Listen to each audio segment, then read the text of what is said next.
10-15 kilo સામાન લઈને આપણે પહોંચી ગયા એરપોર્ટે. ફાઇનલી 4 મહિના પછી આપણો બોલાવો આવી ગયો. વધારે ખુશ છું. કોઈની રાહ જોયા વગર બેસી ગયા આપણે ફ્લાઇટમાં. ત્યાં ફ્લાઇટમાં મળી ગયા આપણને અદા. चश्मा लगाओ ना सर, क्या नाम है आपका?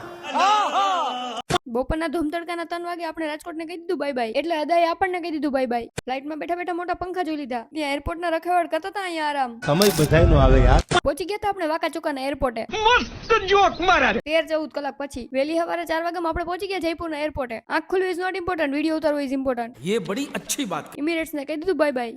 એરપોર્ટમાં બેઠા બેઠા આપણે બીજી ફ્લાઇટની રાહ જોતા હતા. નેક્સ્ટ ફ્લાઇટ પકડીને સવારમાં 6 વાગ્યામાં આપણે પહોંચી ગયા રીંગસ. સવારમાં આપણે જોઈ લીધો રીંગસનો બંદર. ડેસ્ટિનેશન હજી બહુ વાર છે એટલે આપણે પહોંચી ગયા એરપોર્ટની બહાર. રીંગસ પહોંચી તો કઢી કચોરી ખાતા કેમ ભૂલાઈ જાય. કઢી કચોરી ખાઈને આપણે જતા હતા ડેસ્ટિનેશન બાજુ. રસ્તામાં મળી ગયા પગપાળા જતા માણસો. રસ્તામાં જોઈ લીધા આપણે જાજા બધા ખેતર. આપણું ડેસ્ટિનેશન હતું રીંગસ થી 18 કિલોમીટર. ફાઇનલી 1 કલાક પછી આપણને દેખાઈ ગયું તોરણ દ્વાર. 17-18 કલાકની જર્ની પછી આપણે પહોંચી ગયા હતા ખાટુ શ્યામ. સવારના 8 વાગ્યામાં વેલકમ ટુ ખાટુ નગરી. ડેસ્ટિનેશન પહોંચીને આપણને આવી ગયો તો તાવ.